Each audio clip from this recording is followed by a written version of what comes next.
Good evening. I'm Barry Spector, co-founder and director of the Museum of Public Relations. We're thrilled to present tonight's second annual tribute to our AAPI community. And this year, it's more important than ever to learn how we as communicators can play a role in stopping the escalating episodes of Asian hate around the US. Before we begin, let me thank our sponsors, without whose support this event would not be possible. Our gold sponsors, the Bonnie Avalon Foundation and Hunter, a leading marketing communications consultancy and long-term sponsor of the Museum of Public Relations, particularly the museum's efforts to encourage and celebrate diversity and inclusion in our industry. Also sponsoring tonight's event are the Grady College of Journalism and Mass Communication at the University of Georgia, Page, Talkwalker, Pat Ford, Finn Partners, the Stevens Group, the Diversity Action Alliance, James Lukashevsky, Compro, APCO Worldwide, Joyful Planet, World in 2020, and Muckrack. I'd also like to express our sincere gratitude to our event organizers, Patrice Tanaka and Angela Chikara. They jointly brought us this idea in early 2020 when they were witnessing the very first rumblings of Asian violence. And this year, this discussion is more urgent than ever. Would also like to thank our producer and museum associate, Jenny Frankel, as well as our production partner, Faye Shapiro, president of Compro. Now, I'm pleased to introduce our longtime colleague and friend to the museum, Patrice Tanaka, president of Joyful Planet. Patrice? Thank you, Barry. Aloha, everyone. This year's AAPI Heritage Month is, yes, a celebration, but also a time for serious discussion on how communicators can stop AAPI hate. Growing up in Hawaii, Asian Americans were in a majority, so I had the luxury of not having to think about my ethnicity or considering it any type of advantage or disadvantage. And even after I moved to New York City in my early 20s and became part of an ethnic minority for the first time in my life, I still didn't think about my ethnicity. I was just focused on my PR career. I became more conscious of my Asian American identity when I helped co-found the Asian Pacific American Women's Leadership Institute in 1993. I learned then that growing up on the mainland, being an Asian American or Pacific Islander often meant that you were the only one in your neighborhood, your school, or your community. It also meant that you felt your otherness every day of your life. Back in the 90s, you rarely saw Asian American leaders, much less Asian American women leaders. I've spent decades since the 90s focused on women's leadership, women of color leadership, and AAPI women's leadership.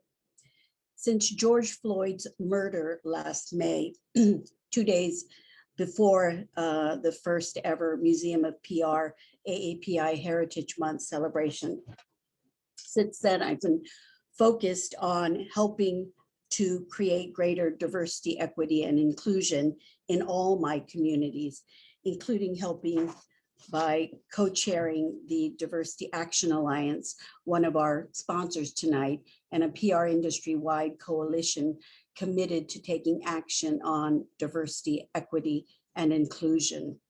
My focus and that of others committed to DE&I have largely been on the Black community. I wasn't really focused on the AAPI community, even though there have been increasing incidences of anti-Asian hate and violence over the past year. The Atlanta spa shootings on March 16th, however, got my attention like a punch to the gut. Asians and Asian women in particular were being hunted and killed. The week since the Atlanta spa shootings have been a roller coaster for me, but I found great comfort from my work through Joyful Planet and working with my various communities to expand the focus of DE&I to include the AAPI community. We AAPIs have to forge a stronger community, which we know is not one monolithic group, but 50 ethnicities speaking 100 languages. Today, Asian Americans AAPIs represent only 7% of the population with 23 million people, but we are the fastest growing racial group and projected to double to 46 million by 2060 and represent 14% of the population.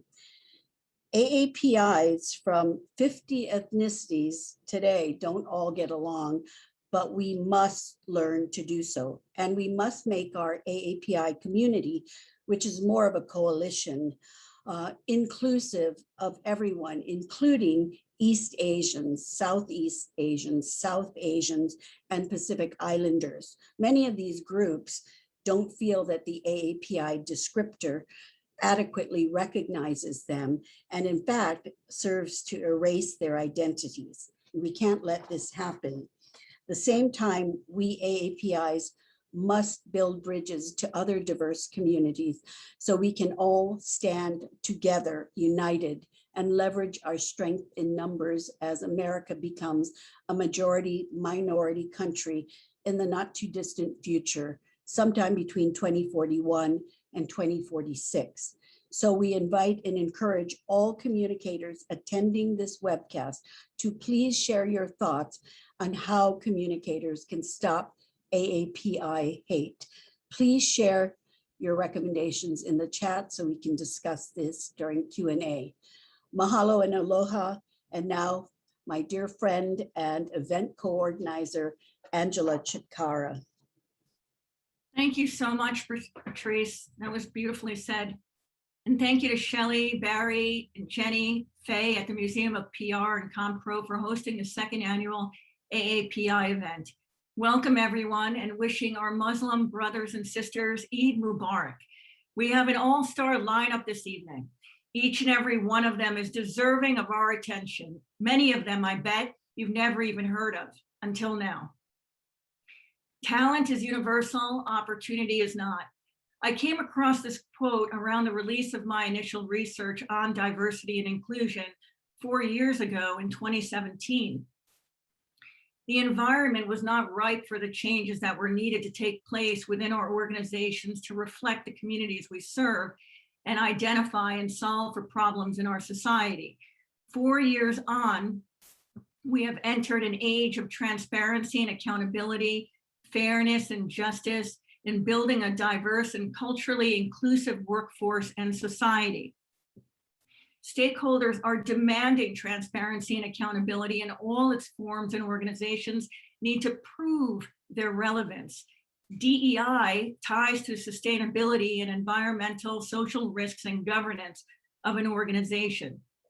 It's all part of the same equation. Unchecked biases, microaggressions, gaslighting, bullying, gatekeeping, moving of goalposts, setting one up for failure, toxicity in the workplace in all forms, poor leadership, impact the culture of an organization and the industry. And all of these are considered ESG risks to an organization today when there is a lack of diversity and inclusion. The pain, invisibility, and trauma are real. Linda Villarosa, a friend and former colleague, is a New York Times contributor who writes on race, inequality, and health. She was recently interviewed on NPR on how systemic racism continues to determine Black health and wealth in Chicago. She looks at it 3 ways. The first way is if you're Black, even if you are middle class, there is something about the lived experience of being Black in America that weathers the body. The high effort coping of dealing with racism in America makes the body prematurely aged. And so if your body is older, then you're more susceptible to every kind of health problem. And certainly if you are struggling economically, it makes everything worse. Race on the body is something Asians have always experienced, and we can see how many of them died from COVID. My dear friend and colleague, Sunmi Kim of Omnicom, shared with me a study that offered disaggregated data on Asian American COVID-19 patients, examining more than 85,000 patients. In New York City, while Chinese New Yorkers had lower test positivity and hospitalization rates than South Asians, they had the highest mortality rate of all racial and ethnic groups. Chinese New Yorkers had a mortality rate of 35.7% compared to 25.5% for all Asian Americans and 23.7% for Black New Yorkers. They were also about 1.5 times more likely to die from COVID-19 than white patients. So why do we need to care, and how is this relevant to our discussion this evening? Because it's personal, and diversity, equity, inclusion is emotional. If we want to be problem solvers and recruit and retain top talent, we have to understand each other and lead with empathy. I had a talented former student express his heartbreaking disappointment on LinkedIn this week when he was declined a job opportunity. He wasn't upset because he was refused. It was the manner in which he was refused an opportunity. He was dismissed. The recruiter suggested that he remove his Filipino nickname. It's not okay. I think it's important for us to acknowledge people's feelings, have difficult conversations, and advocate for each other. Treating each other with respect, empathy, and dignity is expected. Every one of us represents our brands and organizations. We too are deserving of access, of mentorship and sponsorship, and management seats at the table. Not as guests at the table, but as equal partners, as Sunmi would say. Now it's time organizations to keep up by breaking down silos and old power structures and networks and start collaborating and proving their relevance in the 21st century. We have entered an age of transparency and accountability in which questions will be raised about an organization's commitments toward communities, not just for one day or month, but throughout the year. Organizations claim they want diverse hires, innovative thinking, but they can't handle the disruption that comes along with it. Today, organizations are urgently seeking those innovative thinkers and disruptors. Inclusion no longer applies to where a multinational's home-based headquarters is. It applies everywhere an organization operates around the world and beyond its borders. More than 2,000 multinationals are operating in India today. The COVID virus is a problem we all must tackle together as global citizens. The diversity of thought and collaboration is needed in solving problems and being relevant. It ties to trust, corporate reputation, and brand. No industry is better poised to lead than the public relations industry. It is now my utmost pleasure in introducing you to our keynote speaker for the evening. A rare individual who leads quietly, thinks deeply, and gives greatly. A journalist and lawyer by training, he leads US Pharma Communications for GSK and manages a team responsible for oncology, respiratory, specialty, and vaccines communications. I present you someone who I deeply admire and respect, my friend, and now yours, Mr. Sri Ramaswamy, as he recites an original poem for this year's AAPI event titled, "We Didn't Cause This Pandemic."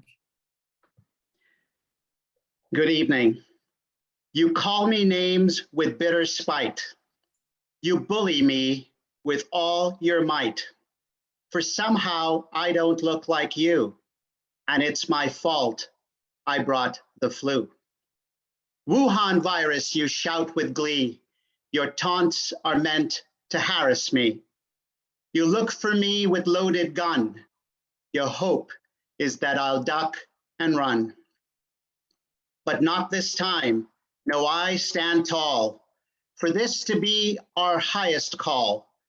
To say to you, we've had enough. We won't back down when you act tough. Stop hating me. I'm just as proud to sing our anthem strong and loud. I came here for a better life. You did too, to end your strife. I didn't cause your viral load to skip and jump and then explode. It isn't me for you to blame, as though I've caused this sordid game. The Nile from west came from the East. The flu from Spain, no Spanish beast. I cannot help the way I look, but somehow you think I'm the crook.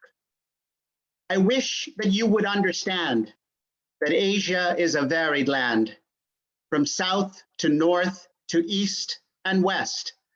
Learn of our land at our behest. Let's stand as one, America. We came from places near and far.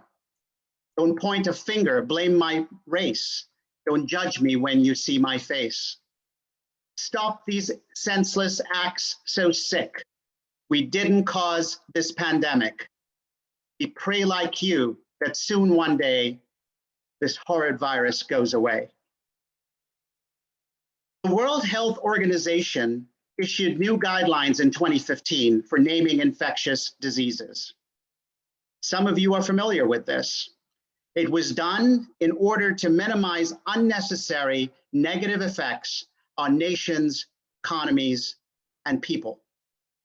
The World Health Organization says that disease names should avoid geographic locations, people's names, species of animals or food, and other references that could incite fear or place blame. Political rhetoric can stigmatize entire communities, and this is certainly true for the Asian American community that has been unfairly chastised during this pandemic. Asian Americans are not viruses. COVID is a virus. Racism is a virus. Sexism is a virus. Xenophobia is a virus. Viruses know no limits. They don't discriminate. They're not selective. They attack with nagging prehensile tentacles to decimate, to destroy, to wage war on anything in their paths. The 2009 H1N1 influenza virus pandemic was known as the swine flu, not the North American flu where it originated. The Spanish flu didn't originate in Spain. Google it. And so we find ourselves once again dealing with hate in its most invidious forms. If you don't look like me, if you don't speak like me, if the color of your skin bothers me, I'm going to hate you. As the famous saying goes, we were all human until race disconnected us, religion separated us, politics divided us, and wealth classified us. I want to focus on the Asian American community tonight because it's about time, a very, very long time. You may not know that Asian Americans have been the target of xenophobia throughout the course of American history. For example, and there are many, the Chinese massacre was one of the worst lynchings in US history that took place in Los Angeles in 1871. More recently, from mid-March 2020 to the end of March 2021, there were 6,603 hate incidents against Asian Americans and Pacific Islanders reported to stop AAPI Hate. As many of you know, there have been a number of incidents recently caught on camera of violence against Asian people in San Francisco, in New York City, in Atlanta, and many other cities. Stop AAPI Hate's national report found Chinese individuals reported 43.7% of hate incidents, more than any other race or ethnic group. They were followed by Koreans at 16.6%, Filipinx at 8.8%, and Vietnamese at 8.3%. When it comes to reports by state, sadly, California has had the highest number of hate incident reports by far, accounting for 40% of the total. It is followed by New York at 15.1%, Washington at 4.8%, Texas at 3.3%, and Illinois at 3.2%. As Patrice mentioned earlier in her comments, you may not know that Asia is the world's largest and most diverse continent. Asia occupies the eastern 4/5 of the giant Eurasian landmass. Asia is more a geographic term than a homogeneous continent, and the use of the term to describe such a vast area always carries the potential of obscuring the enormous diversity among the regions it encompasses. Asia has both the highest and the lowest points on the surface of Earth. It has the longest coastline of any continent. It is subject overall to the world's widest climatic extremes, and consequently produces the most varied forms of vegetation and animal life on Earth. In addition, the peoples of Asia have established the broadest variety of human adaptation found on any of the continents. My point here is to reiterate that Asians come from a very diverse continent. We are not a one-size-fits-all culture or race. Don't call us Orientals or Japs or Slurpees. We came here, like all of you, to build a better life, to celebrate the idea of America, to raise ourselves and our families to the pinnacle of success. So what may you ask can communicators, all of us, do to stop this insanity? We can do a lot, a whole lot, and I'd like to walk through some points that I have culled through my research and talking to other colleagues in the industry. First, within your firms, think about ways in which you can work to support the AAPI community.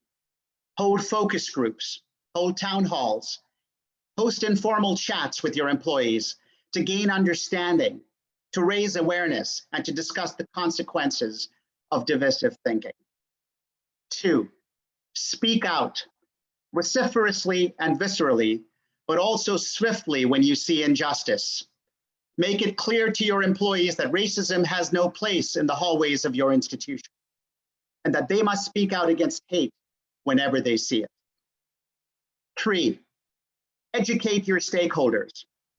Help them to nurture a sensitivity to other opinions and ideas and cultures.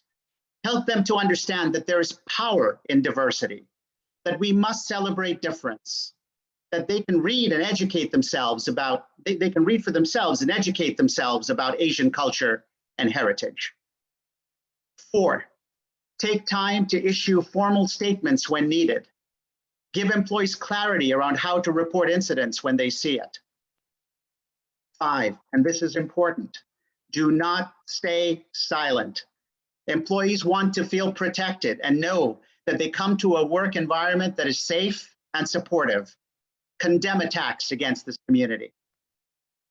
6, pledge to do more in the future in order to show solidarity with your AAPI colleagues. Amplify AAPI voices in our industry. 7, invite guest lecturers who are experts in the field of discrimination and prejudice and bias. Have them interact with your employees in meaningful conversations that can drive understanding. 8, make tangible commitments. For example, my company, GSK, has announced aspirational targets to make further progress on our gender and ethnic diversity representation in senior leadership. As our CEO, Emma Walmsley, puts it, and I quote, "We have already made some good progress on our inclusion and diversity agenda, but there is still much more we can do. These new ambitions are the next step for us as we build a diverse workforce that represents the society we operate in and ultimately helps us provide more effective solutions for patients and consumers." 9, support calls to insulate social networks from the views of those who promote supremacy or hate of any kind. And finally, 10, support and volunteer with organizations actively combating anti-Asian racism. Together, ladies and gentlemen, we can and we must do more. Act with probity and rectitude and have skin in the game. I implore you to work with the members of the AAPI community to build a stronger and more harmonious community, one where every American, regardless of background or belief, can thrive and be anything they want to be. I'll end my keynote with a thought-provoking quote from a former Secretary General of the United Nations, Kofi Annan, a man I truly admire. Kofi Annan said, and I quote, "Ignorance and prejudice are the handmaidens of propaganda. Our mission, therefore, is to confront ignorance with knowledge, bigotry with tolerance, and isolation with the outstretched hand of generosity. Racism can, will, and must be defeated, unquote. Thank you. And with that, I'd like to turn it over to Bill Amata for the first truly amazing panel discussion on this topic. Thank you, Bill. Shri, what an excellent job. I mean, that was a great setup to what we are about to talk about. But first of all, I want to say thank you for all of you attending today. And I want to call out Barry, Angela, Patrice, Jenny, and all of the sponsors that are supporting us today. So before we get started, I wanted to introduce you to each of the panelists one by one, and I'd like them to turn on their cameras, which they're doing now. And we're going to talk a little bit about the role of communicators in this discussion around Stop AAPI Hate.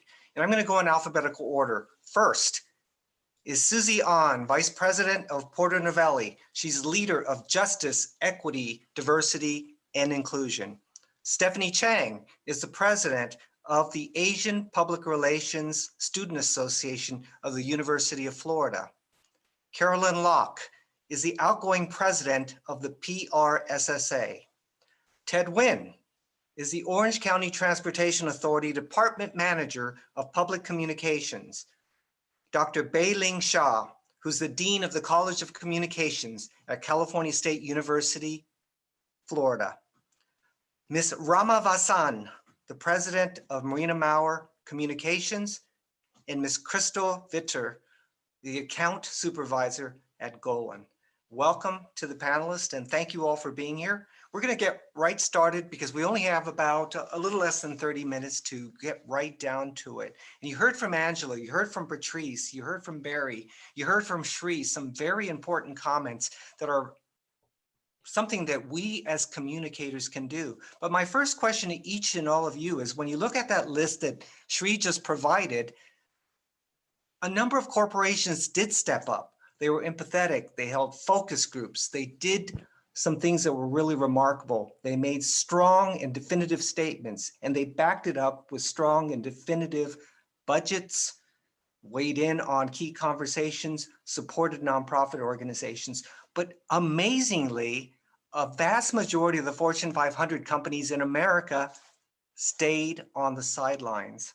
And so I'm very curious to know from all of you, since we just heard from Shri about what companies and organizations can do.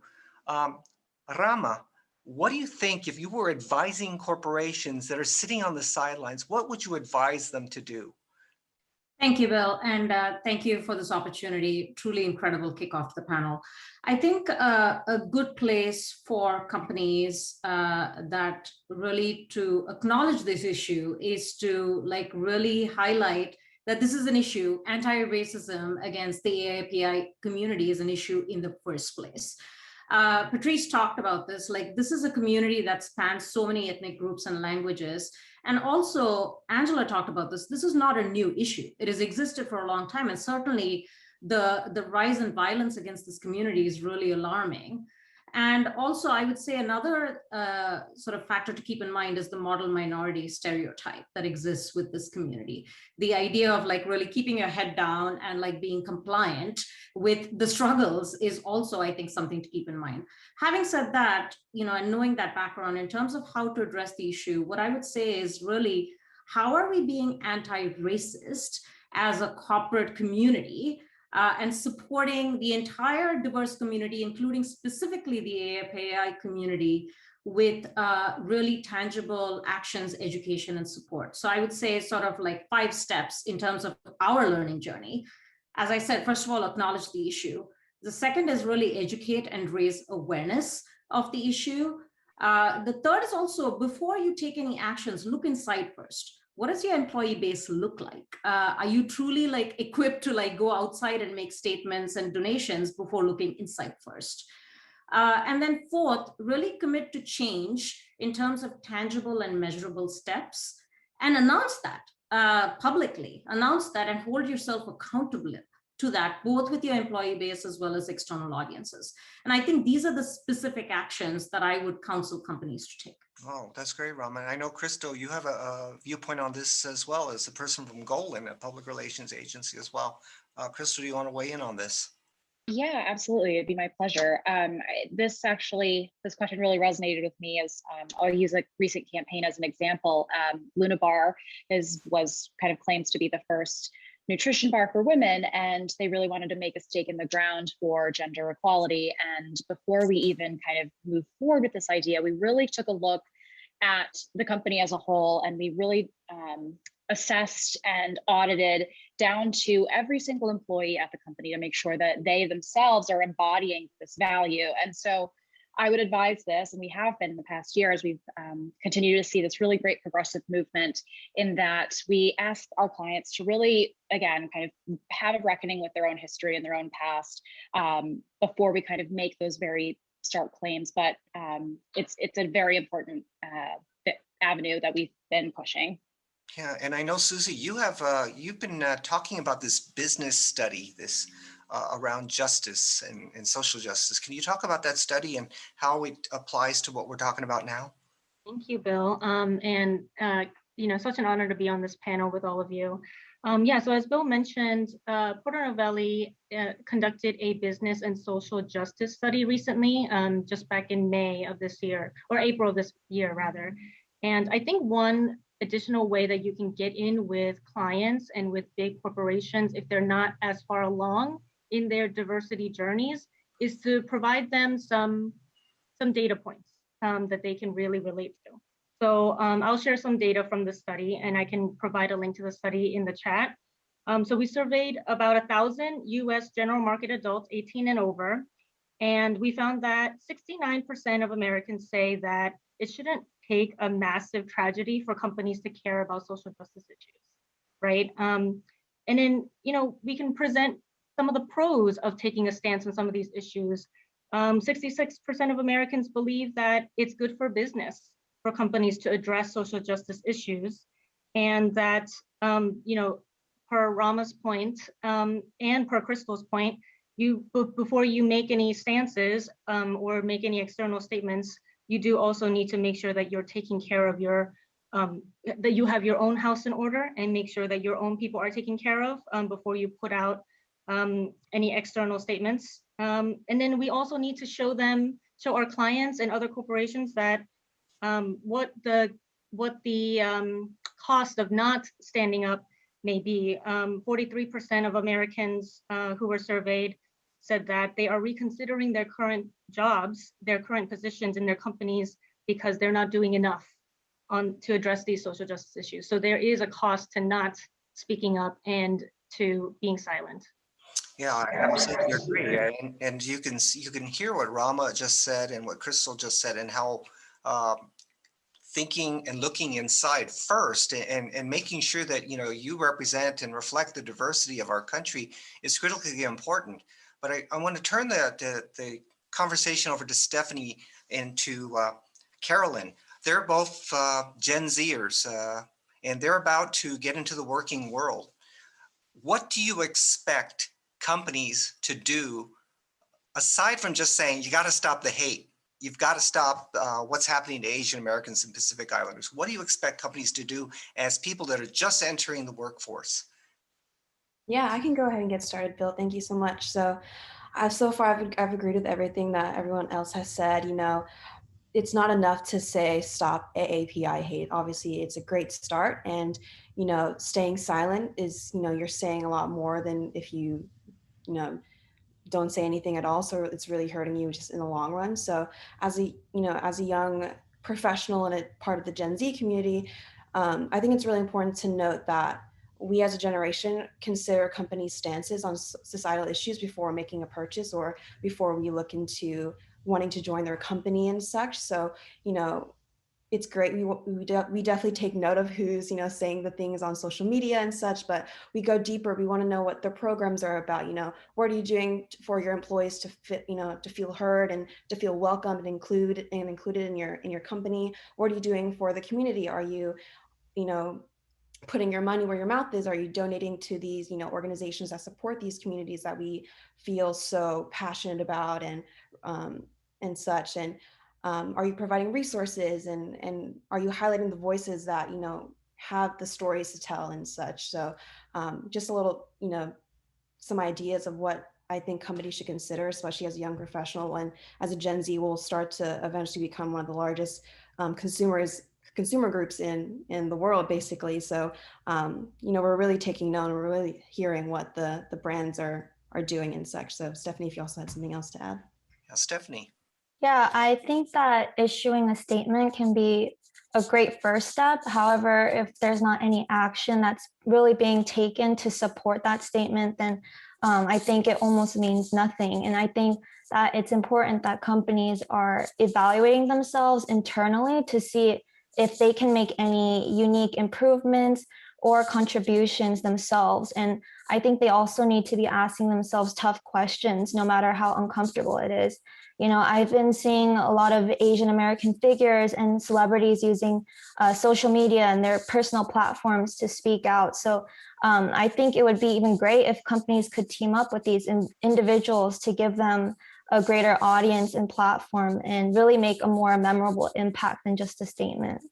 Yeah, I think the statements are great. And so you're seeing all these companies make these statements, but similar to what Patrice, Angela, and Shri said, along with the panelists, is that you've got to back that statement up with something. You've got to show and do something. It's got to be meaningful. Angela was saying that we have to be empathetic. But we also heard from Shri saying you've got to take some actionable steps. You got to show what you're doing. You've got to make an impact. You've got to invest in the communities that are fighting hate at the front lines. But one of the questions that popped up earlier was, well, we've got to change history books. And Shri talked about something that just blew my mind because I completely forgot about it. That at the turn of the century, when Chinese were immigrating here, they were burning the small Chinese encampments in cities all across America. In a place like Los Angeles, that happened.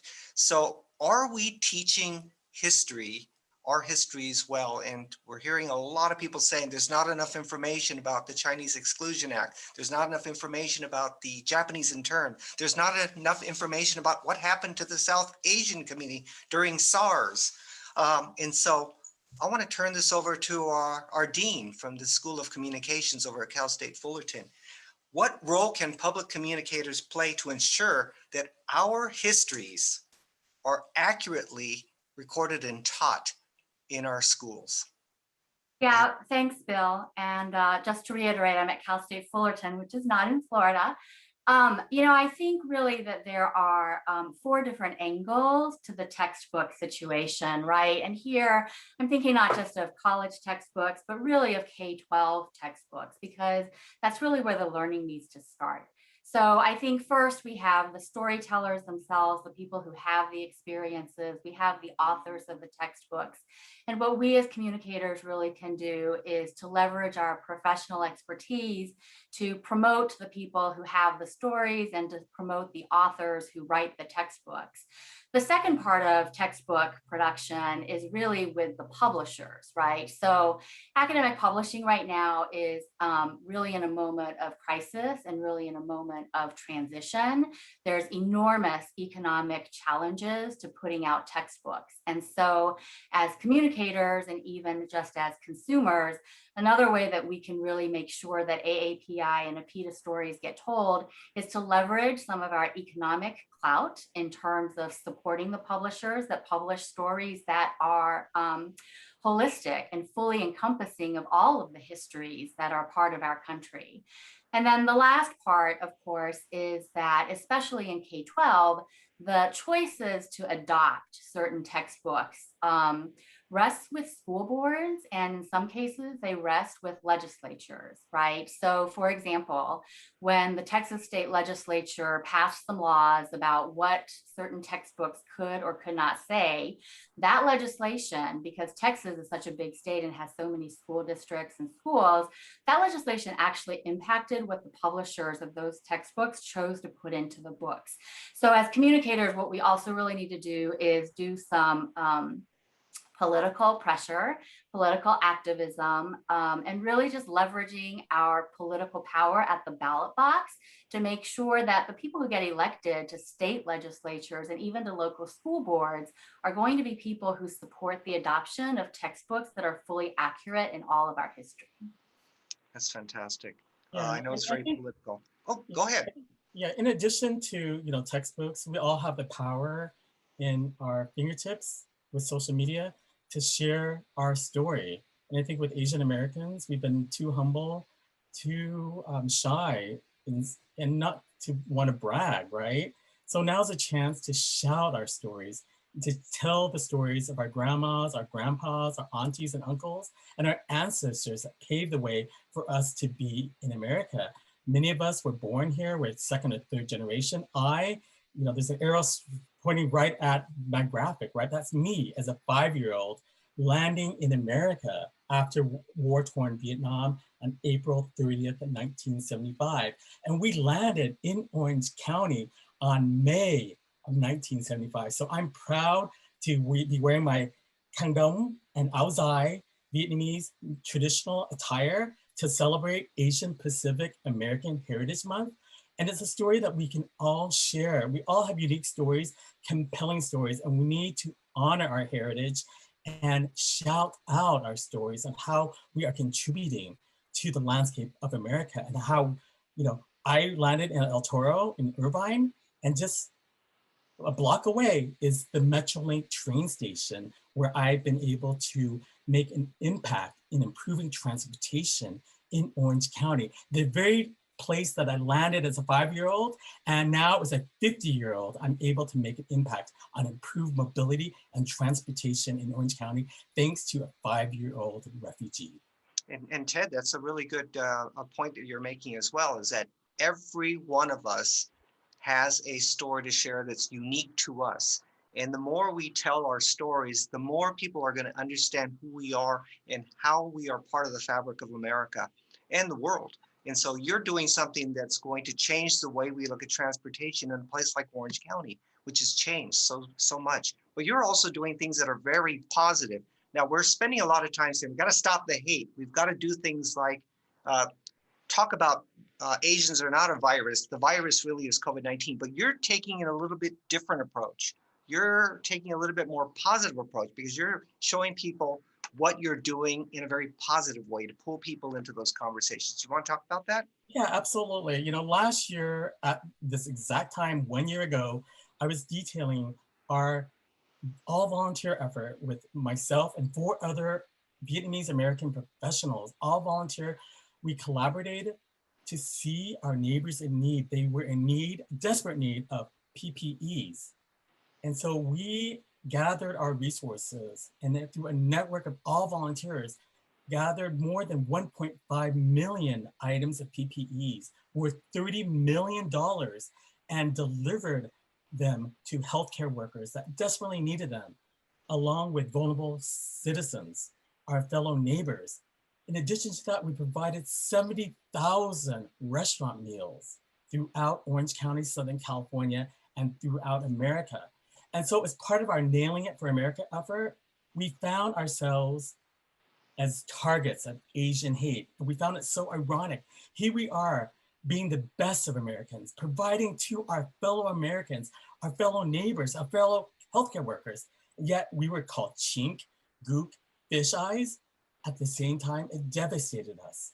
But we kept on going, and we always said that we were combating the virus of COVID along with the virus of hate and bigotry.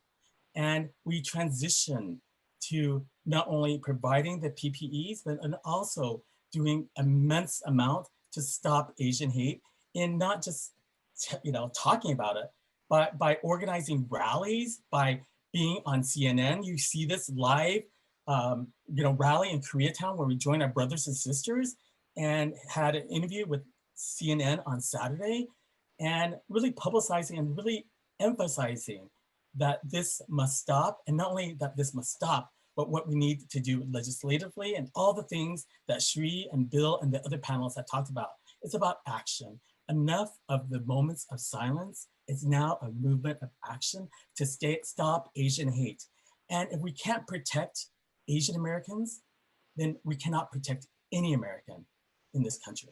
Thanks, Ted, for saying that. I want to pivot a moment because I want to go back to some of the things that Angela and Patrice and Rama said, and a few other people, that it's really important for us to have people on the inside of corporations and at the senior-most ranks of public relations agencies. And I just want to go back to this because we're talking a little bit about representation and how important that is. But if you look at our industry, public relations, 70% of our industry is comprised of women. Yet they only have 30% of the C-suite roles in corporate America, in those communications departments, and in the highest levels of public relations agencies. Now, if we're going to have representation to make sure that our stories are told at that very high level, what do we need to do as communicators, including the people in the audience, to make sure that we have broader representation of AAPI women at the top of our organizations? And I want to just pass that on to any of the panelists. And Susie, you want to take this on? Sure. Yeah. Thank you, Bill. You know, representation is so important, as you said. And, you know, something that Ted said really struck me, that sometimes, you know, Asians are a little more modest or maybe don't want to be in the spotlight, but it's so important to spotlight Asian talent within our own organizations and make sure that, you know, that they get the visibility that they deserve. So, you know, a few things I'll share that Porter Novelli is doing during AAPI Heritage Month this year is spotlighting our Asian talent on our corporate social media channels. So we're using our, you know, stories and power on LinkedIn and Instagram and all the other social channels to share and highlight our Asian leaders within the organization across all levels. And, you know, and as we look to the future and as we try to attract new talent in the younger generation to come and work for agencies like ours, we want to showcase our talent to make sure that they know that this is a great place to work and there is diversity within our organization, and it is a place that you could see yourself grow in your professional career. So that's one thing we're doing. And then the other thing that we want to that we're doing to nurture our Asian talent within PN is providing leadership development programming and workshops. So, you know, these workshops really address, as a lot of us are coming into our own Asian identities and learning a lot more about our histories and how systemic racism and bias affects and shows up in our professional lives. We really need to address that and talk about how we can, you know, working with that knowledge, how we can develop our own leadership skills and show up in places where maybe our voices haven't been heard and really be at the table. Yeah, I'd like to also jump in on that. Please. There has been just decades of research on, you know, pay gaps in public relations. Women, even at the highest levels, consistently get paid less than men. I think one of the things that we can really do is salary transparency. Because that's part of accountability, right? Companies that are out there talking about the importance of DEIJ, well, a lot of DEIJ, frankly, is in how we pay people, and the pay gap has been persistent, historical, and atrocious. I also want to add that in terms of speaking out about our stories, you know, I really am grateful to Ted because it never even occurred to me what a big deal it was to be an Asian American professor until like one year I won the Educator of the Year award from PRSA.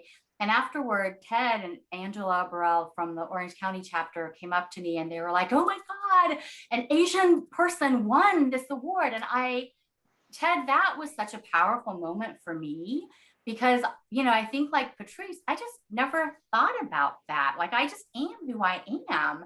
And the realization that my being who I am and winning that award and owning that identity was really powerful. And so, Ted, I just thank you for that. Yeah, not only did you win it, but we made sure to broadcast it, right? I did an audio podcast with you before Clubhouse, before audio podcast was even a big thing, right? I didn't even know what an audio podcast was. So yes, we're very cutting edge. Yeah, and so, you know, that just shared, and it just lays the groundwork for everything that is ahead. So I'm so thankful for you and for all the people here and especially with the audience members that are out there listening to this, we can all share our stories, and our stories collectively will be a thunderous, thunderous applause to make a difference. Yeah, If so I could build on that. please, please. Speaking of stories, and also to answer the question you had raised around representation at the highest levels, I'm an immigrant. I came to this country about 20 years ago. And, for someone like me to now hold the position that I do, it was a path that would not have been possible without the power of mentorship and sponsorship. And I've had the benefit of truly incredible mentors in this journey towards leadership. And that's something that I firmly believe in paying forward as well, and sending the elevator back down for like talent, AAPI talent, whom I mentor around the world, US, UK, India. I think that's incredibly important. The other thing I wanted to highlight, and MMC and Porto Novelli are sister agencies, and we both get the benefit of being a part of the Omnicom family. I wanted to highlight a particular Omnicom effort called the 3 in 5 Challenge. And 3 in 5 essentially is about the number of Asian Americans who say that they are rarely, if ever, represented in advertising content. And I saw some of the stats in the chat as well about that. So in April, Omnicom issued a call to action to the whole industry to increase representation of Asian Americans in media. And during this important month, the AAPI Heritage Month, we will see the winner of this Omnicom 3 in 5 Challenge run across national media partners, over 35 partners like Washington Post, Verizon Media, BuzzFeed, and more. My point in bringing that up is that I think in order to truly elevate AAPI talent to the highest ranks of leadership, it's about representation, it's about mentorship, it's about showcasing our voices and our stories across national media. It's about driving awareness and education. And it's really like looking at it from a very broad perspective to really help elevate that. I'm going to jump off on that, what you just said, Rama, and pass it over to Stephanie and to Carolyn. You just talked about the importance of mentorship, the importance of storytelling, which we heard multiple times. But I want to hear from Stephanie and Carolyn. Mentorship. Everyone talks about mentorship, but nobody explains how to get a mentor. Stephanie and Carolyn, what do you expect from a mentor, and how do you go about getting one? And what's that process like for you? Because I think that's very important. If we're going to stop all of this activity from happening, and we need to get mentors and be better at storytelling, how do we get those mentors? How's it been for you? Yeah, I think all the mentorship relationships that I have had have been all organic. Like they haven't been through, these forced mentorship programs where you kind of just pair each other with someone that you think would get along. It's more of like, maybe from both sides, at least, maybe I'm reaching out to a professional I admire who's doing great things in the industry and just want to, learn more about what they're doing and how they got to where they are. And eventually, if that relationship is, genuine and authentic, eventually that mentor, relationship will flourish. So that's kind of like, and then, on the other side of the professional, if you see a very promising student or a very young professional who you think is going to do amazing strides in the upcoming industry when they get into the workforce, as the fellow panelists have said, like highlight them, like tell them they're doing a really great job. Sometimes, we're going through our own imposter syndrome, and just hearing from a seasoned professional that we're doing a really great job and that we're being recognized and noticed is really rewarding and it's encouraging. So that's kind of what I expect, from a mentorship relationship at least. And also just want to touch on the fact that, being national president and being an Asian American woman in kind of the highest level of leadership in at least a student organization has been truly rewarding. If you would have asked me 4 years ago when I became a PR major my freshman year that I would be running PRSSA, I definitely would not have believed you. And it's because of the people who reached out to me and said, hey, you're really good at what you're doing. You should consider, running for this position. I'm like, oh, really? I didn't really consider that. So it's really just going out of your own way and, telling people that you think they're doing a really great job to, consider the opportunities that they themselves may not have considered. Stephanie, did you want to weigh in? I know Dr. Shah wants to weigh in. Yeah, I definitely agree with Carolyn. I think a lot of my own mentorship relationships have all pretty much started organically. So I think it just reminds me that community is really everything. And so going forward, as I navigate my own professional career, I hope to create that kind of community wherever I can, and not forgetting about the next generation, hoping that, I can become a mentor myself one day, because, as a young student, I've realized how important that is for myself. And so, I hope to create and establish those kinds of relationships. Dr. Shaw, you get the last word. Then we're going to Yeah, have I just want to make 3 points. The first one is that, people give people advice all the time. That advice becomes mentoring when the mentee is ready to truly hear it and to absorb it and to make use of it. And so that's just something for us to think about, I think. The second point that I'll make to mentorship is to remind everyone that Yoda is dead. And by that, I mean, there's no one person that's going to meet everybody's be all end all mentoring needs. So I really encourage all of us to think about mentoring in the form of networks, right? Like groups of people who can be our personal support network and mentor us in the different ways that all of our complicated selves require. And then the last thing that I'll say is Carolyn and Stephanie, y'all are already mentors. You're mentors to the younger students who look up to you. You're mentors to your faculty who are amazed at the barriers that you're breaking. And so I think that we should keep in mind that mentoring is something that we not only can receive from others, but it's just something that sometimes we're able to be simply by being part of who we are. Well, thank you with that last comment. I just have to say, both of the students come from the University of Florida, and I know that Pat Ford is from there. So I know that Pat Ford is one of your key mentors. So thank you all. This is, I could have spoken to you for many, many hours. So I just want to say thank you to the panelists. We have to turn this floor over now to Joanne Tabalia Murphy, the National Director of Corporate Affairs and Constituent Relations. And by the way, the panelists are going to stick around a little bit later on to answer your questions. So Joanne, I've known her for more than, 12, 13 years. She had a very illustrious career at the Coors Brewing Company that later on became Miller Coors, focusing on multicultural audiences. Then she got lured away by Walmart in beautiful Bentonville, Arkansas, and became the National Director of Corporate Affairs and Constituent Relations. And fortunately for her, she was able to return back to her home in Aurora, Colorado to work from home. And so she's back and she focuses on women's issues, Asian American and Pacific Islander issues, and also supports Gen Z and millennial issues over at Walmart. So Joanne, the floor is yours. And thanks again to my panel.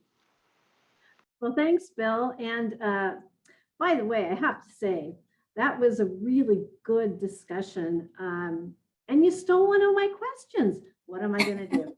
I love stealing. That's okay. There's lots to talk about. And thank you to the audience for hanging in there with us. Such great stuff. If I can ask all of our panelists to turn on their cameras while I introduce you, that'd be great. Our first panelist is Debbie Abalobo. She's Director of Global External and Financial Communications at the Coca-Cola Company. Our next panelist is Elliot Lum, who's Executive Vice President, Growth and Community at the Association of National Advertisers, ANA. Our next panelist is Helen Ames, Partner at Finn Partners. We have Jenny Choi, Director of Equity Initiatives at Craig Newman Graduate School of Journalism at CUNY. We have Mei Lee, who's host and executive producer of The Mei Lee Show. And then we have Natasha Bupaluri, who's Senior Vice President of Director of Marketing at MSL and Vice President and President-elect of PRSA Chicago. Welcome to all of you. We appreciate you. I'm just going to jump right in and kind of change things up a little bit because I loved what we just left the conversation about, which was mentorship. We also, we talk about mentorship, but we also need to talk about allyship and sponsorship. And why is that important? It's been important because sponsorship, both within our AAPI community and outside of our AAPI community, is super important. Elliot, I know I was going to talk to you about something else. We'll get to that in a moment, but tell me about allyship and sponsorship from your point of view? Why is that important to our community, and especially those in, in communications and really understanding the difference between mentorship and sponsorship? Thanks, Joanne, and thanks everyone for the opportunity for the stage and to have this conversation. Joanne, I think you know that we've been building a marketing community of Asian marketing executives for the past year and a half. And what started as maybe 10 turned into 20, that turned into 50, that's turned into 100, that's turned into 150. And I think what was interesting about that transformation is that, and these are marketing executives from Sephora, yourself from Walmart, from the Targets of the world, the Cokes. And what's been really exciting to see is this sort of individual kind of notion of rising up the ranks and like and doing it very independently.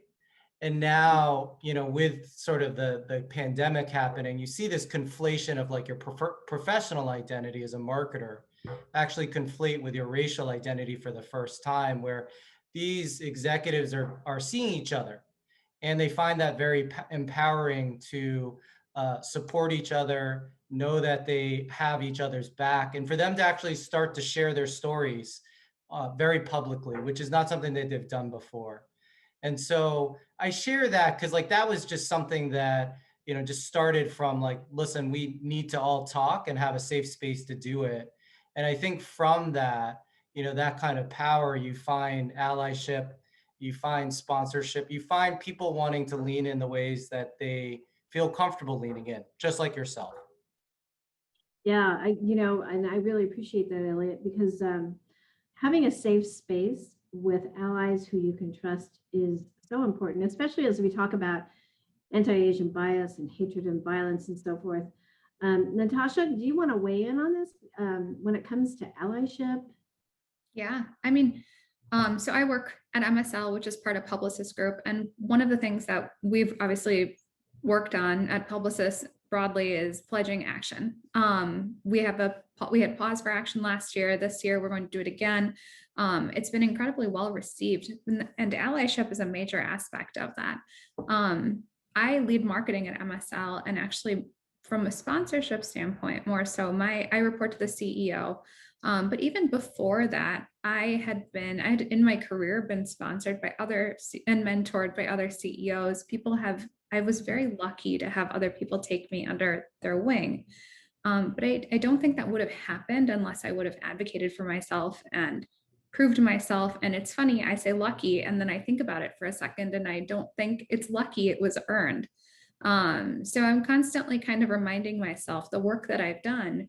And we talked a little bit about this in the first session, in the first panel, a little bit of imposter syndrome that I think follows everyone around. And so I think from an allyship standpoint, that's worth a conversation, multiple conversations, to make sure other people are approaching that earlier in their career than I did. Yeah, that imposter syndrome.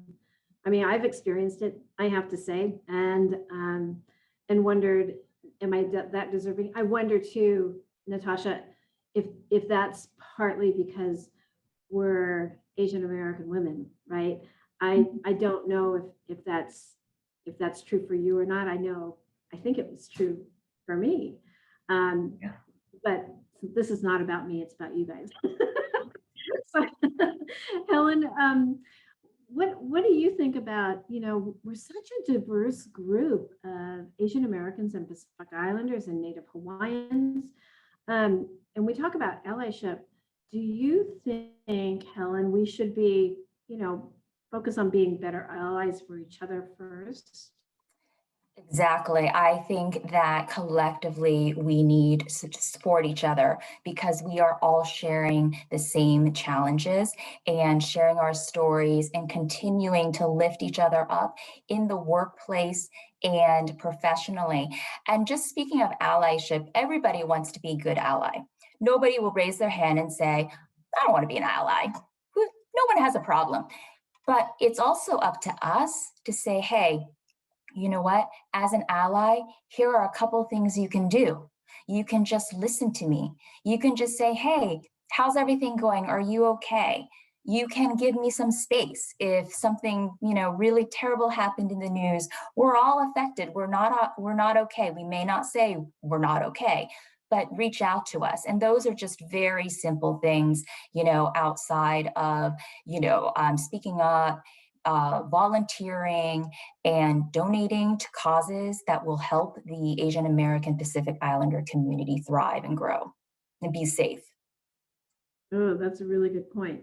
Yes. Joanne, I'd like to add one thought to that. And I don't think it's an or, I think it's an and, right, in terms of allyship. So as I think of myself, I'm a woman and I'm gay and I'm a mixed Asian American person.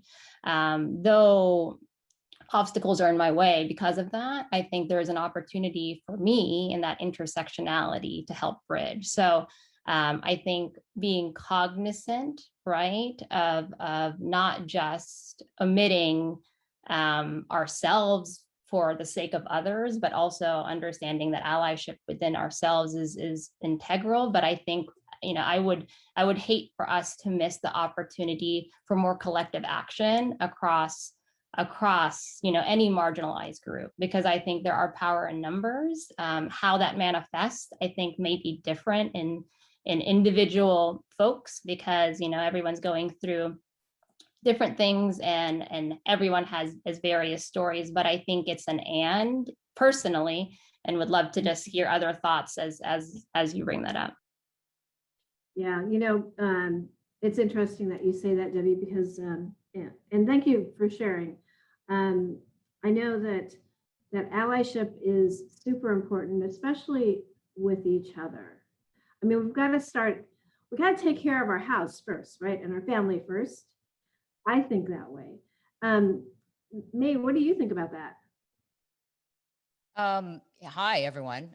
Glad to be part of this panel.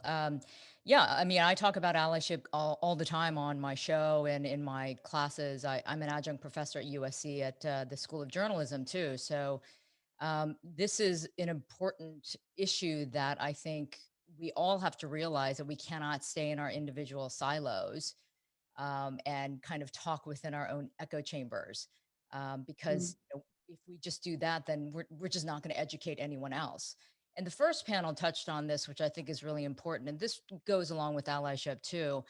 And that is that if we don't educate, if we don't inform others about the AAPI history, our experiences, our stories, then there will be no understanding, no level of awareness, and that therefore no empathy.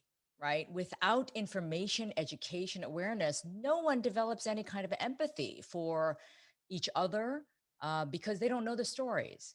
So I'm always, harping on this, saying that we as a collective need to do better in terms of knowing our own history first, for sure, and then sharing that history, whether it's through academia and schools and textbooks, as the first panel mentioned, or it's through media, like what I do, or it's through advertising, it's through marketing. All of these things will play a part in sharing that story and then embedding that information into sort of the public, psyche, so that it becomes natural to think, oh yes, AAPIs, this is their history, this is their experience. So that then can build that allyship and better understanding amongst all different parties and communities.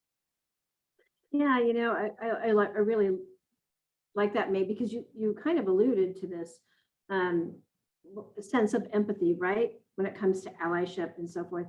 So, Jenny, do you think that that will help address this hatred and this violence that we're experiencing these days? This has been amazing conversation, and I just love having this space to talk through this, because I've been also personally, professionally kind of grappling with the anti-Asian hate. I'm a New Yorker, and so seeing this play out and being at the Craig Newmark Graduate School of Journalism, where we're teaching next generation journalists, and seeing how the rhetoric played out in the coverage of COVID when it initially hit us has been really problematic personally and professionally, and how to navigate this, as Elliot had pointed. So to be totally honest, I wear a lot of hats coming into this space. And as PR professionals and communicators, from an activist perspective, we know the power of shaping and owning our own narrative and centering it from our own truth, and being able to truly be able to have that power to speak our story and to be believed, and not have other people tell that story for us, especially in the context of mainstream media legacy, which is grounded upon white supremacy culture. I mean, let's be honest. So if this notion of being invisibilized is also grounded in this notion of going along to get along, and if there's this perception that Asians in this country have been exploiting this model minority myth to go along to get ahead, but that we know there's research, Harvard Business Review has published this, that honestly, we do not benefit from that. We might get to a certain point, but in terms of crashing that glass ceiling to get to the C-suite, we're not going to get that, right? Because white supremacy culture still goes against that. And, you know, it's been a hard journey for many of us to kind of reckon with that truth. So in terms of owning our own story and being authentic about that story, so that when something like COVID hits and we become an easy scapegoat in that narrative because we've been going along to get along, I'm over those respectability politics, and I'm over, and clearly the next generation of journalists, and this is why Carolyn and Stephanie, especially in that last panel, really inspired me. The next generation, they're done. They're already speaking about burning the house down and saying, look, we need to get real and we need to own our power. And a lot of that is when we're saying educating the public is to get, and I love Dr. Shah also saying leveraging our platform. Let's own the story of our consumer buying power in a capitalist reality in this country. Let's get in front of that data. Let's tell that data clearly, and also from a civic engagement, voter engagement platform, the way that I saw Stacey Abrams do it in Georgia. Let's get in front of that power. Oh my gosh, Jenny, you said so many important things. Thank you. Thank you for getting excited about that. One of the things that you did mention is the model minority myth. And it was mentioned in the panel before, right? And it's always mentioned. And when are we going to address it? When is this going to go away? When will it stigmatize us forever? Debbie, what do you think? Yeah, you know, I think one, and we've meandered through this topic of sharing our story, and I think it's so important because it's a direct combat to the idea of that model minority. And when I say that, it adds texture to the Asian American experience when there is so many differences. So I'm all about when people rock something that is totally unexpected, because I'm like, yeah, you are making somebody, you know, just take notice because you're authentically you. And I think, you know, as we think about model minority, I think that manifests itself in terms of what people think we should be, not who we are. And the more texture we have to that, I think there's a power when, you know, when generalizations occur, because we can start showing, look, no, we're not all the same. And that happens at a microcosm level and a macrocosm level, but that needs to happen, you know, as that needs to happen. I always say we're ready when we're ready, and we do what we can when we can, right? So whenever you want to tell your story, however you want to tell your story, I think, you know, do it at your own pace, but I think just know that there's power in it. Yeah, there is power in it. Elliot, do you have anything to add to that? I would just say that, you know, I mean, if you think about, we're in the business of brands, right? And so like, if you have a brand imposed, if you're a brand, you never want another narrative imposed on you, right? So that is classic 101, where then you become a private label brand and then you get off the shelf. And the reality is that you don't want to be invisible. So and I think, you know, get off the shelf. I like that. you know, I'm just giving the Walmart, and that, you know, I've been at, like, you know, talking to a bunch of companies too. And like, I also am not sure. I mean, I think all of us are very aware of this model minority myth. Candidly, I'm not necessarily sure that other folks are, outside of the AAPI community. Honestly, like there was somebody I was talking to recently who's like half Asian, and her Caucasian husband said like, yeah, didn't know about that, right? So I also think that there's this, interesting idea where this model minority construct of what you need to achieve. And I've talked to a bunch of like younger Asians too about like, I've been sort of conditioned externally to kind of achieve this. And I know I've suffered from this as well, which is like, who am I? And like, what's my sort of like core actually saying? Like, what do I want to do? Like, I got to claim my own kind of voice. And so that's been a struggle for me. As I've kind of like navigated my professional career to find my center in terms of like what that voice is and what I feel, comfortable with. Joanne, Yeah. jump in and comment about this. The model minority myth, what's fascinating about it is that through the ages, it's worked both ways for Asian Americans, right? On one hand, it's worked in favor of us because it gets us closer to that gold standard of whiteness, right? We become almost accepted by the white majority. So therefore, some Asians want that, because it provides that status and that acceptability, right? But then on the flip side of it, it works against us because we are then pigeonholed into this, this category of, oh, we're all so nice, we're all so sweet, we don't make any waves, we follow the rules, we're just good citizens, until we're not, until something happens, until COVID hits, until World War II hits, until the Japanese take over with their cars. So you can track all of this through history, that our acceptance is conditional. So the model minority myth has worked both for and against us. So how do we break that? Well, we have to break that, right? Because like Elliot said, most people outside of the Asian American culture don't even really know what the model minority myth, and they actually think it's a good thing. They're like, what's the problem? Well, isn't that great that we think this way of you? So we have to break it. We have to break that stereotype. We have to push that, narrative out. And somebody just said, take control. Jenny, you said, take control of our narrative. That's what we have to do. Absolutely. I totally agree with May. I think that model minority myth came with my parents and grandparents who were immigrants. And what you wanted to do was keep your head down low. You wanted to try to fit in as much as possible. You wanted to have a good job, provide for your family, and not make waves. And that type of culture then came into their children and their children's children. But you're right, it is up to this generation and the future generations to break that myth. It's a form of oppression and white supremacy. It's saying that, oh, Asian community, you're fine. You don't need these resources. You don't need these advancement opportunities. Look at you. You're fine. You're not unexpected. There's nothing outwardly overly special or extraordinary. You're just a really hard worker and you just stay right where you are. So that's the model minority that needs to get busted. And that takes courage, right? Like it takes a lot of courage to like stand up and say something and do something differently. It's funny, I think as Asian Americans, we are definitely more aware of the model minority myth, but I will tell you, like, I'm married to an Indian doctor. He definitely does not know what that is per se. Like he couldn't define it if he tried. Like I really don't think he has the understanding.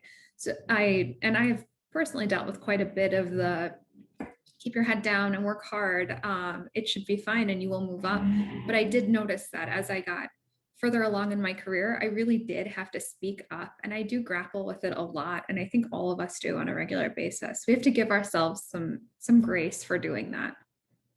Yeah, really appreciate that, Natasha.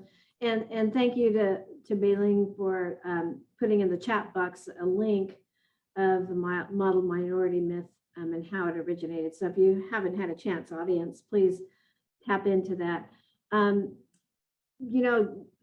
Jenny, this all started with you.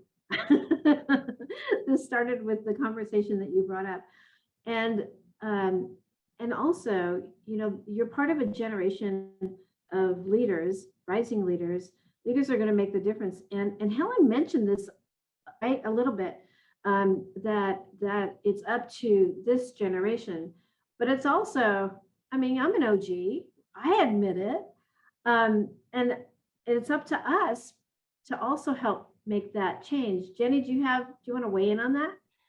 So candidly, I'm a Gen Xer. No, I'm a Gen Xer, and you know, it's interesting. I find my role to be a translator of navigating these spaces, because I was also socialized and raised to keep my head down, work hard, and believe in the American dream. And I see how it falls apart, not only for us in our own community, on the professional level, in which May had brought this up. It's like it works for you to a certain point until you have to voice a concern.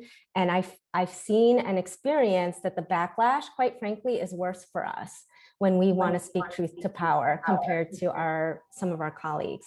So I think in terms of allyship, to your original point, if we are trying to be credible as allies for our Black and Brown communities, for example, and what we're seeing, you know, speaking truth to power and developing our own authentic brand and leadership for broader change is super duper important. So I think in terms of sponsorship, mentorship, sticking up for others, and trying to develop that space for speaking bravely and holding power accountable.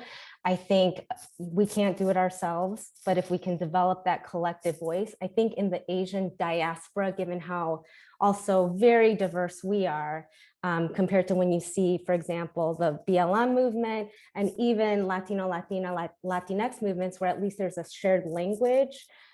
We have a lot of challenges in terms of how different we are to really galvanize around a single narrative in terms of really hitting all of these points. So I think this is a great first step, and to continue this conversation on how we can kind of galvanize around these unifying talking points to give power to our communities, I think is a great thing. And I appreciate being really well said. Thank you, Jenny. I want to pivot over to equality. Joanne, I want to say one thing, because you said, yeah, because you mentioned OGs, and I just want to share an anecdote as it pertains to one of my first internships in PR in New York, and it was at CRT Tanaka. And I saw this Asian woman come in, fabulous, you know, dressed to the nines. And it's Patrice, who you heard earlier today. And I just recall, because I was the first in my family to graduate college, and then I chose, you know, comms, and my parents are like, what are you doing with your life, you know? And Patrice came up and we had a brainstorming session, went well, and we had a little chat. And I said, you know, thank you, ma'am, or something. And she goes, do not call me ma'am. I am not a ma'am. I'm not a ma'am, you know, and she's trailing off, going back into her office. It's like, not a ma'am, like, you know, saying it to the entire office. And I think to myself, I think of this anecdote, even to this day, and I don't think Patrice, you know, recalls this specific moment, but I think in her living in her authenticity, and what Jenny was saying in terms of what, like the compound effect that has, for me, very early on in my career, having somebody like a Patrice telling the entire office, you know, don't call me ma'am, not because, you know, just because she's Patrice and that's what she wants. And that's all, you know, and there was a humor to it. There was an approachability to it, but there was something that was illuminated in that moment, in that, this is a successful woman doing her and, you know, still having fun. And I think there was a joy that made me eager to live more authentically me. And I wasn't out then. And, you know, later on when I came out, you know, I still think of Patrice in that moment, even though it was a very sliver of time, because I didn't have very many of those. And that's why it's so important for many of us to live so authentically in the everyday and in the big moments too, because you never know who is taking notice. Yeah, yeah, absolutely. And boy, that's so Patrice. Yes. Thank you for sharing that. We only have a few minutes left. I do want to cover equality versus equity. You know, equality is viewed as kind of the end goal to ensure that all people have an equal chance to succeed, right? And equity kind of focuses on, you know, the means to help us achieve that equality. So how does equity apply to us, to APIs in the PR industry? May, I think you might have something to say about this.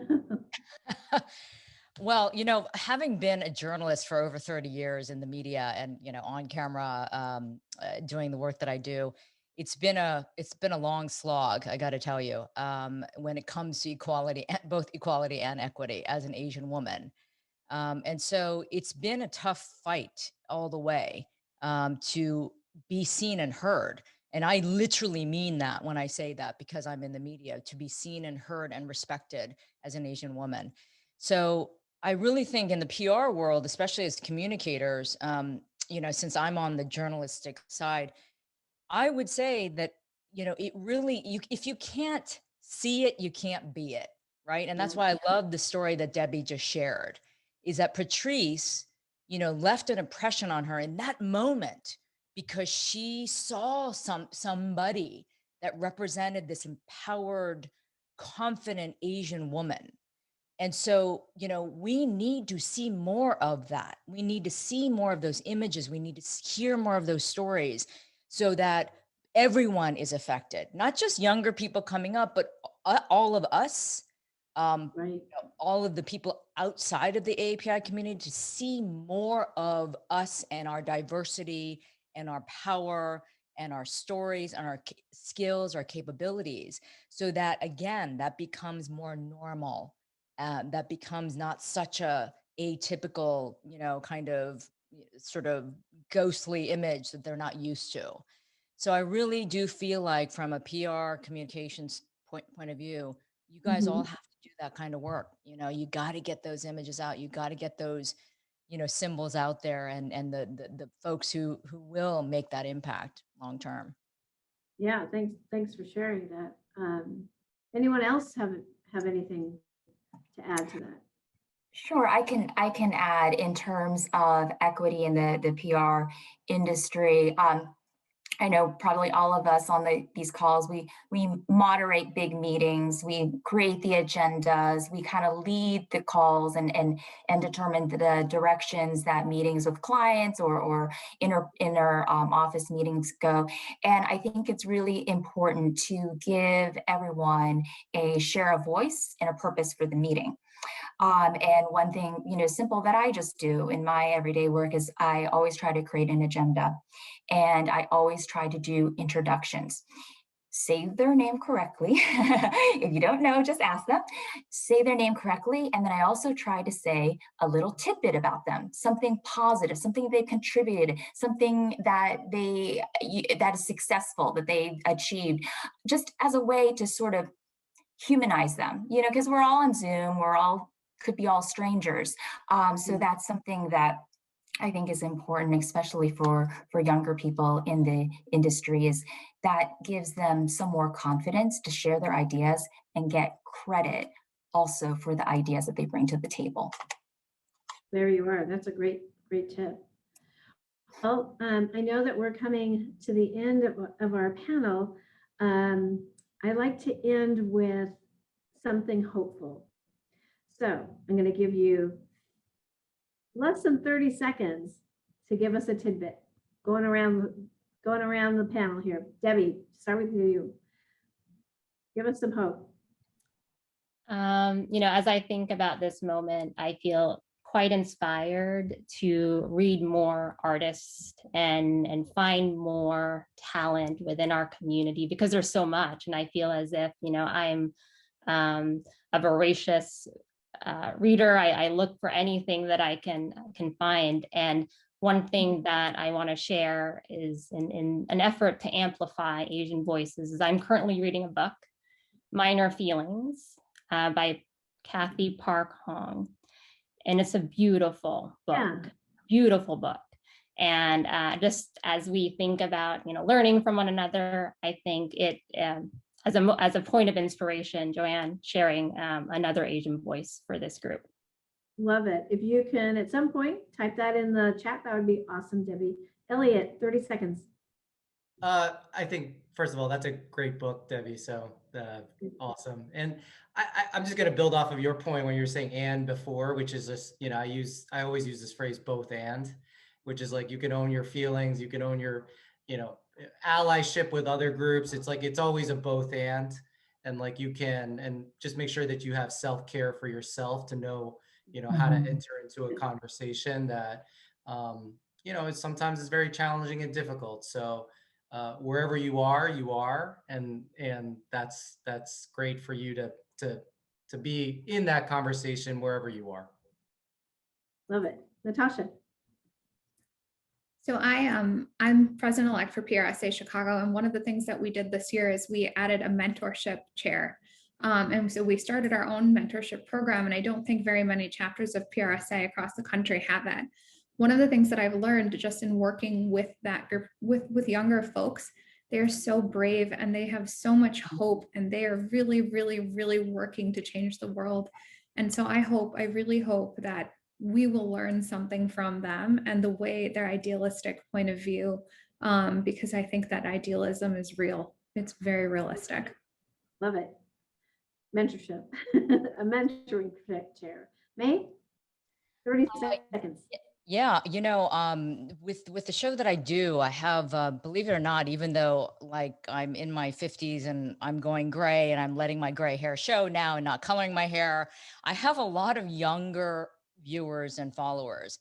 And what is so inspiring is that I see them getting empowered more and more because of what they're witnessing and what they're experiencing.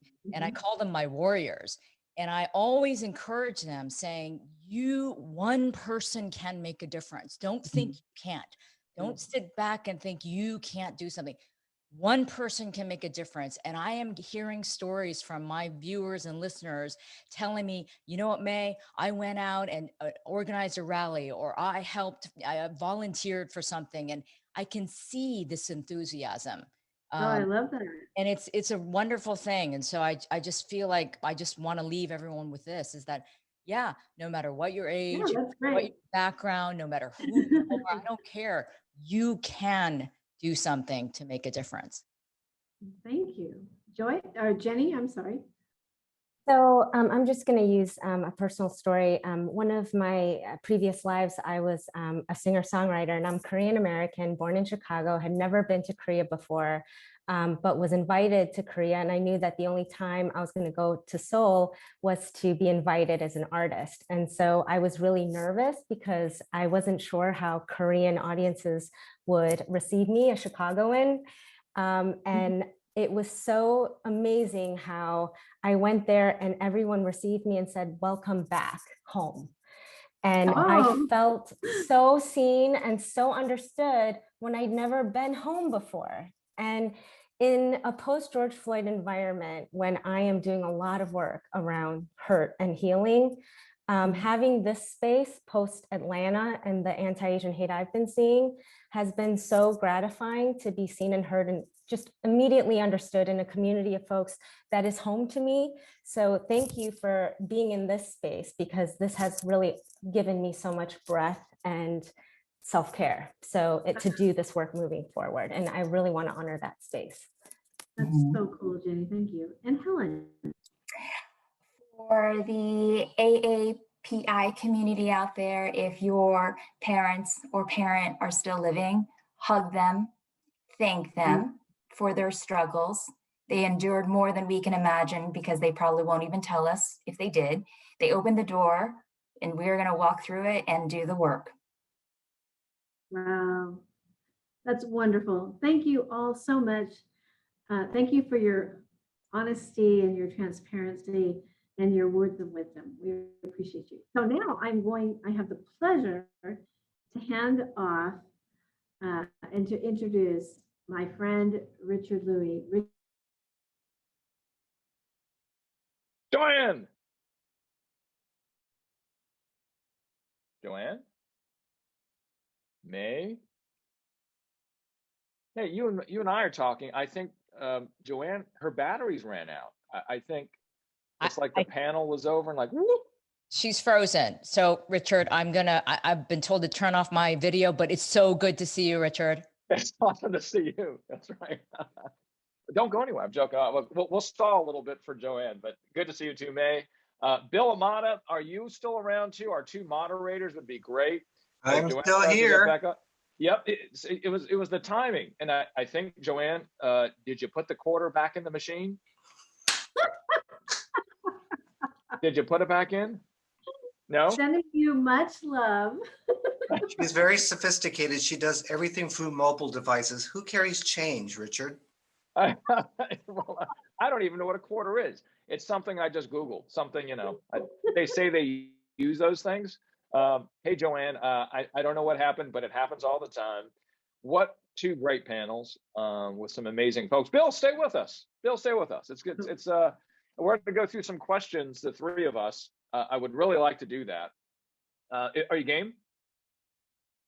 Awesome.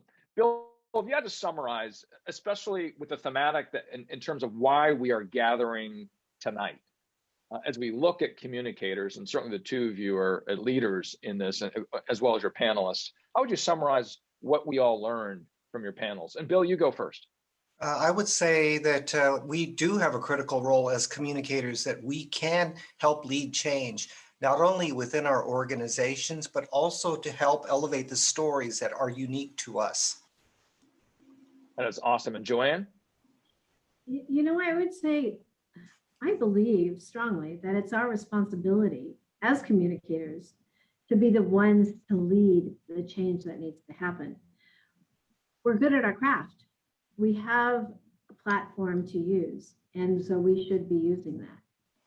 And it sounds like to me that telling our stories not only brings empathy, but it also helps launch the movement that needs to happen to make that change. I think Richard probably has his BS meter on because he's a journalist talking to PR people. Yeah, right. PR people, the ones that do the spin. So yeah, I agree. We have the ability to do that. But Richard, what do you think that PR people have the ability to do this? I do. I do believe it, but it's a collective. And if there are two PR people that I would want to hug and squeeze that could actually do that, it would be the two of you, right? Because I've seen you in the community. That's right. Virtual hug and squeeze. Hey, thank you, Bill. So the one thing I was thinking about, let's say that we do reach our leadership points in our community. Are we aiming low? Should we not, in this moment, instead be the leaders and voices of our intersectional community, of our American community? And that this is the opening that we have really never seen, where we can see folks that look like us, not only to be the people that think big for AAPIs, but that we think about the thinkers and the leaders for our African American brothers and sisters, Latino American, Native American, LGBTQ, and on and on. And I think, isn't that the opportunity we're seeing right now, Joanne? Yeah, I think this is a prime opportunity that we've not had in my lifetime. I've not seen this opportunity. And so we need to strike while the iron's hot, while we have everyone's attention from a corporate kind of point of view. I feel that now we have a platform internally to really help leadership think about what is senior leadership and boards of directors think about what are the actions that need to happen. It's not only about throwing money at things, it's about what do we need to do to fix our house, which will affect all the other communities, right, to drive that change. You know what, Bill, what inspired me, echoing what you're saying here, Joanne, what sort of drove that question, I just left Atlanta this morning, and I was at the house of young AU, and she was one of the 8 that were killed on March 15th. And the individual that let me into her home was her son, Bobby Peterson, who represents many communities. He represents the African American community. he represents the Korean American community, but he was saying this is a time for all of us to be voices for everybody. And he, despite the destruction and the pain that he was so honest and telling me and showing me this morning and yesterday, this after, as all of you know, the indictments being released related to both race and gender in the Fulton County indictments, he said, this is my time. I must speak not only from one community or two, I must bring them all together. And that's a lot for a son that just lost his mother, Bill, but that's the inspiration. This is the opening. Absolutely, it is the opening. But I also think that we as Asian Americans that are leading these major organizations that impact the lives of so many people in America need to step out. I mean, I talk to people all the time and I go, did you know Pinterest, started by an Asian American? Zoom, which we're on now, started by an Asian American. Yeah. Rotten Tomatoes, we need to get all of them to step out and say, I'm Asian American, I'm part of the fabric of America, and I'm here not only to help rise and build our community, but to help rise or float all boats, the Black community, the Latinx community, the Native communities, even non-Hispanic white communities. We've got to show what role we play in our country and how we can support all communities. Absolutely. Well said. I am going to get now to those questions for a moment, and two of you up for that in the Q&A? Okay, great. I'm glad you're for it.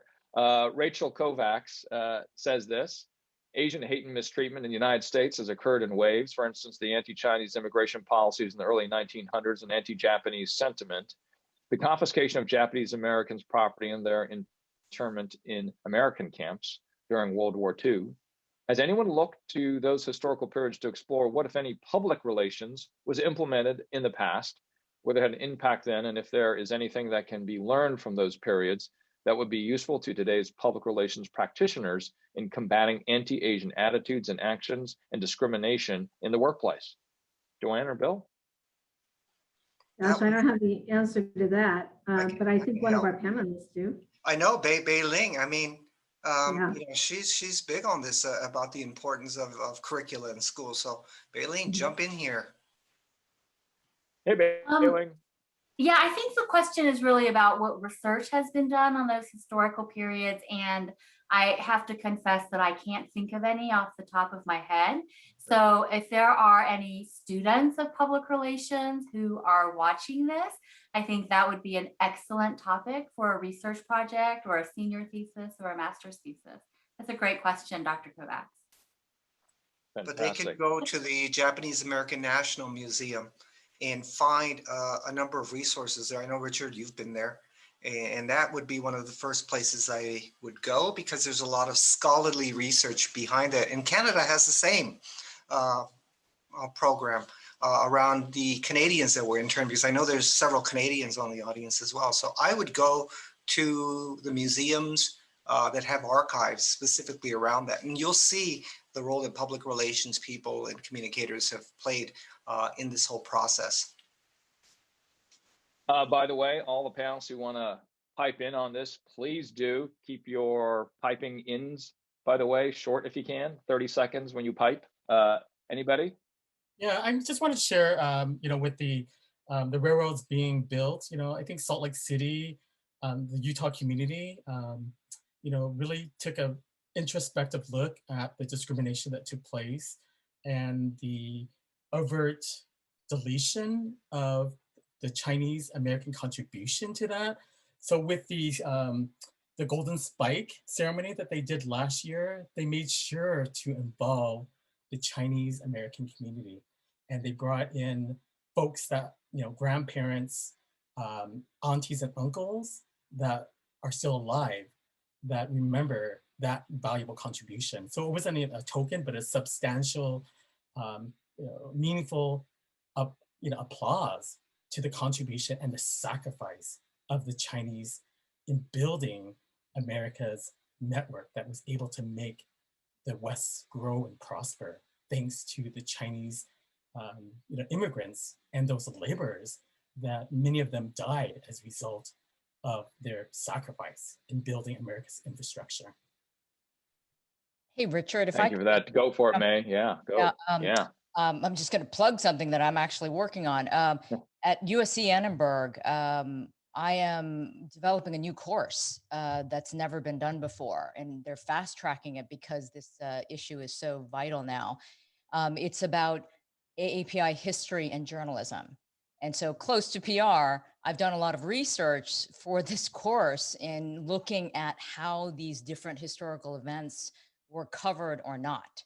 And sadly, what I have found, of course, is that the media was very biased in terms of their coverage of all of these events, all the way back to the Chinese immigrants and the Exclusion Act and Japanese internment. So, there are articles that you can actually look up at the Library of Congress online that will show you different coverage of the immigration and the way Chinese immigrants were treated and onwards. But just to add to this, it just goes to show that even now in academia, at a university as prestigious as USC, there's no course that actually talks about AAPI history from a journalistic or communications perspective. So therefore, we're really pushing now to add this to the curriculum, and they're being really receptive, which is great. So we're fast tracking this course, and then we're probably going to add a communications course that talks about the history of media stereotypes and Asian Americans. So that is so important, May, as you know, as a journalist, because when we think of the role of communicators and establishing the historical benchmarks for our community, they're really not there, is what you're saying. And the one that stands out to me, where we get to see a documented response to a civil rights and human rights crisis in our community, really is only one, and that is the marches. And there were not a lot in 1982. And it was because of communicators that went to Detroit when Helen Zia from California, Tihua Chang, and Corky Lee picked up and got out to Detroit. They put it on the books that this was wrong, right? They put it on the books. And at that time, we only had some 50 members of the Asian American Journalists Association. Today, we have 1,800. Right. And that is the role that all of us have as communicators, whether in public relations or as in journalism that May and I happen to be in. That's the importance that we must keep on telling these stories. We must document that this is happening right now so that we can document what we hope is the answer to the call. And that answer is so important as we have been giving of ourselves right now as storytellers. Let me get to another question in the 6 minutes we've got, I believe. Wei Wu Zhang says, one issue for DEI initiatives is a lack of participation from Caucasian colleagues. How would you engage Caucasian colleagues in DEI endeavors? Who would like to get in that? Oh, that's a hot potato. Come on.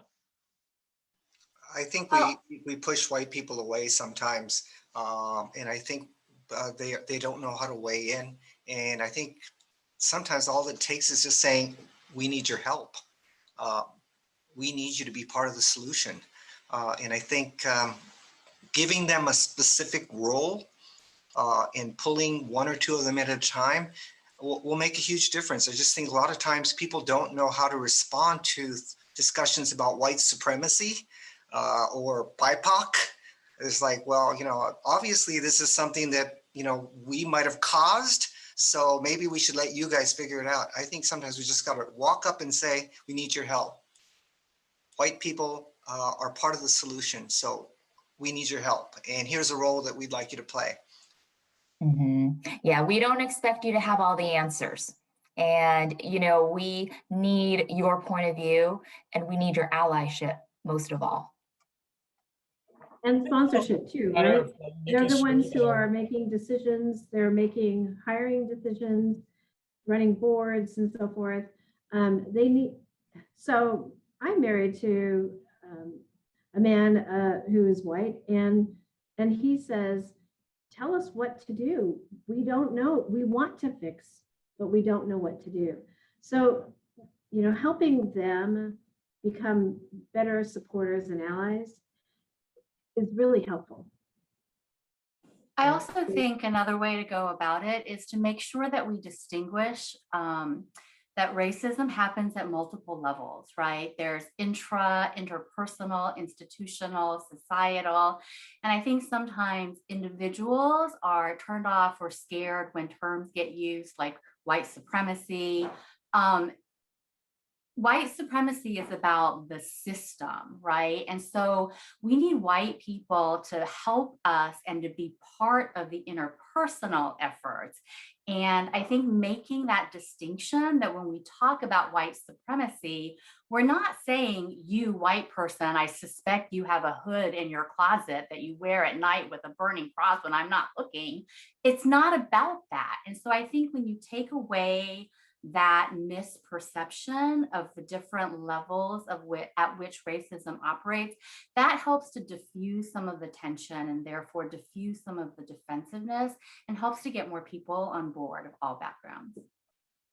And very simply, Stanford did a study that showed for those who are not quite seeing you, not quite understanding your background, take them out to lunch 3 times. And after those 3 times, guess what happens? They see you.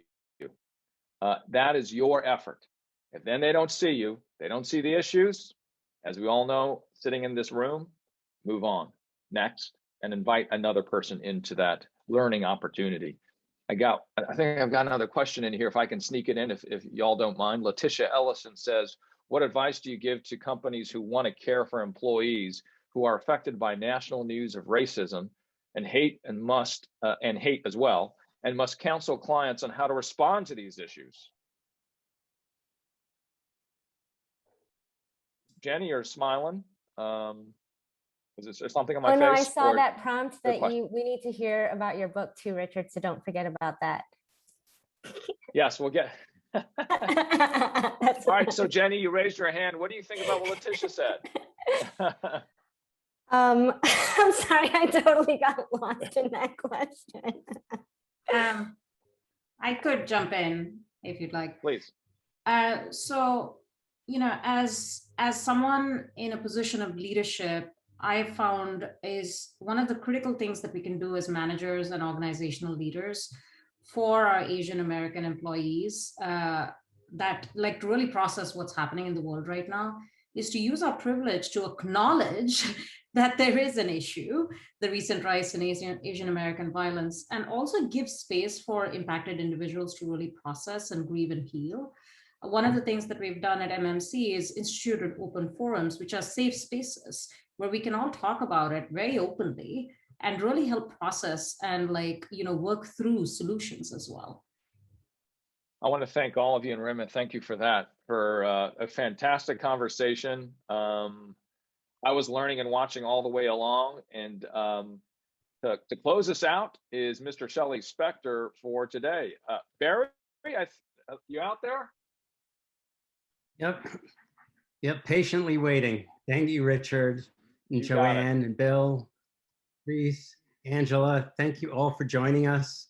And thank you for joining us tonight. Thank you to the sponsors, the moderators, the panelists, the partners and friends who made tonight possible. We hope you were inspired by the energetic discourse you saw and that you were left with concrete ideas on how the growing role we as communicators play may curtail Asian hate. We hope you join us again for our next event, a tribute to the LGBTQ community in public relations. That's Tuesday, June 29th, same time, same station. Until then, stay well. Let's keep our heads held high, our voices heard, our stories told. From all of us at the Museum of Public Relations, good night.